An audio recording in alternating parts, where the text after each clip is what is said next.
Bienvenue dans le temple d'Amela. L'âme est là.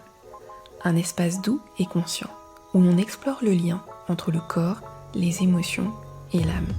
Ici, le corps est un messager à écouter. À travers ces épisodes, je vous propose une approche sensible et éclairée du corps, où la science rencontre l'expérience et où l'écoute devient un véritable acte de soin. Un espace pour habiter votre corps avec plus de présence et de justesse et vous reconnecter à ce qui est vivant en vous. Prenez une respiration et entrons ensemble dans le temple d'Amela. Bienvenue dans ce nouvel épisode du podcast Amela, l'âme est là. Aujourd'hui, j'aimerais aborder un sujet qui touche profondément de nombreuses femmes, le cycle féminin, et plus précisément la douleur qui peut l'accompagner. Règles douloureuses, endométriose, SOPK, fibrome, inconfort récurrent ou malaise diffus chaque mois. Ces réalités sont bien réelles, parfois très invalidantes et méritent d'être reconnues avec sérieux et respect. Dans cet épisode, je ne vous proposerai ni de nier la dimension médicale de ces pathologies, ni de chercher une cause unique à ce que vous vivez. Je vous invite plutôt à ouvrir un autre regard complémentaire. Et si notre cycle était aussi un langage du corps? Et si derrière certaines douleurs se cachait une invitation à mieux nous comprendre, à nous respecter et à reprendre contact avec notre puissance féminine? Avant de commencer, je vous invite à vous abonner au podcast. Et si cet épisode vous touche, partagez-le à une amie. C'est souvent ensemble que ces prises de conscience deviennent possibles. Alors, mise en situation. Chaque mois, le corps se contracte, le ventre se tord, la fatigue s'installe. La douleur prend parfois toute la place. Autour de vous, on peut parfois minimiser, c'est normal, ce sont les règles, prends un cachet, ça passera. Mais au fond, vous sentez que ce n'est pas si simple.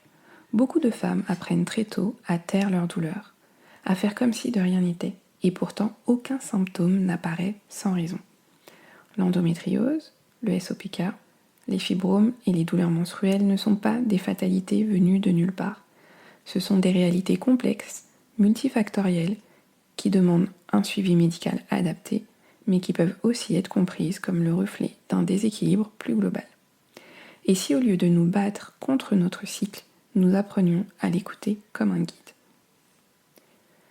Tout ce qui vous sera partagé ici vient en complément d'un suivi médical classique. Je parlerai aujourd'hui de douleurs menstruelles de manière générale et je consacrerai d'autres épisodes à des pathologies spécifiques avec beaucoup de nuances et de prudence. Le corps ne fait rien par hasard. La douleur n'est pas notre ennemi. C'est un signal, une information. Elle nous indique qu'un seuil a été dépassé, que quelque chose est devenu trop lourd, trop intense ou plus soutenable dans notre vie physique, émotionnelle ou mentale. Certaines douleurs sont bien sûr liées à des mécanismes biologiques précis, mais notre vécu émotionnel, nos schémas de pensée, nos contraintes, notre histoire personnelle influencent aussi la manière dont le corps vit ces déséquilibres. J'entends souvent en consultation des femmes me dire qu'elles ont honte de leur douleur, qu'elles les vivent comme une faiblesse, comme une injustice, comme un frein à leurs objectifs et à leurs projets. Pourtant, si on change le regard, ces douleurs peuvent devenir des portes d'accès à une transformation. Non pas parce qu'elles sont agréables, mais parce qu'elles nous obligent à regarder ce que nous ne pouvions plus porter. Il existe des approches symboliques du corps qui proposent des pistes de réflexion intéressantes, à condition de ne jamais les prendre comme des vérités absolues ou culpabilisantes. Dans le grand dictionnaire des malaises et des maladies de Jacques Martel, par exemple, les douleurs menstruelles sont mises en lien sur le plan symbolique avec des émotions telles que la colère, la culpabilité, la difficulté à accepter sa féminité ou à vivre pleinement sa créativité. Ces lectures ne signifient pas que tout est dans la tête, ni que la femme est responsable de sa douleur. Elles peuvent simplement offrir un angle de compréhension supplémentaire, une invitation à explorer son rapport au corps, à la féminité, aux limites à la création. Chacun est libre de prendre ce qui résonne pour elle ou pas. Le cycle féminin est un rythme vivant, intelligent, profondément relié à notre physiologie et à notre psychisme. Chaque phase porte une qualité particulière. Dans la phase folliculaire, il y a une énergie de renouveau, un élan créatif, une mise en mouvement. Pendant la phase d'ovulation, il y a une ouverture à l'autre, la communication, du rayonnement. Pendant la phase lutéale, c'est un retour vers soi, un besoin de ralentir, une sensibilité accrue. Pendant la phase de menstruation, c'est un temps de pause, d'introspection, un moment où le corps parle plus fort. C'est souvent durant les règles que le corps crie, non pas parce qu'il va mal, mais parce qu'il n'est plus dans l'action. Dans ce silence imposé, les messages deviennent audibles, et parfois les réponses sont étonnamment simples. S'éloigner d'une situation, poser une limite, changer un rythme, écouter un besoin profond. Transformer la douleur ne signifie pas la nier ni la forcer à disparaître. Cela commence par une écoute sincère. Noter ses symptômes, ses émotions, son niveau d'énergie, mois après mois, pour observer des schémas.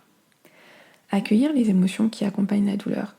Colère, tristesse, frustration, elles aussi sont des messagères. Mettre en place des rituels de soins simples. Respiration, automassage, chaleur grâce à une bouillotte par exemple, le repos assumé, une alimentation douce, nourrissante et anti-inflammatoire. Redonner du sens au cycle, non pas comme une condamnation, mais comme une porte de connaissance de soi. Dans de nombreuses traditions anciennes, le cycle menstruel était considéré comme un symbole de puissance créatrice et de sagesse. Se reconnecter à cette vision, même symboliquement, peut aider à changer profondément la relation que l'on entretient avec son corps. J'aimerais que vous reteniez ceci. Vos douleurs ne sont pas contre vous, elles sont pour vous. Elles ne définissent pas qui vous êtes, mais elles peuvent vous guider vers ce qui a besoin d'être entendu, ajusté, transformé. Écouter son cycle, c'est se donner une chance d'apaiser le corps, mais aussi de révéler une source, la source de votre force, souvent insoupçonnée. Si cet épisode a résonné pour vous, abonnez-vous, partagez-le autour de vous et contribuez à faire circuler une parole plus juste et plus douce sur le corps féminin. Merci de m'avoir écouté, prenez soin de vous et prenez soin de votre cycle. À bientôt! Merci d'avoir partagé ce moment avec moi. Si cet épisode a résonné pour vous, je vous invite à prendre ce qui est juste et à laisser le reste. N'oubliez pas, votre corps est un allié et il vous parle avec beaucoup de sagesse lorsqu'on prend le temps de l'écouter.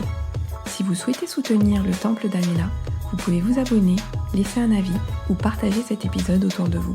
Prenez soin de vous, prenez soin de votre corps et je vous retrouve très bientôt dans le Temple d'Amela. L'âme est là.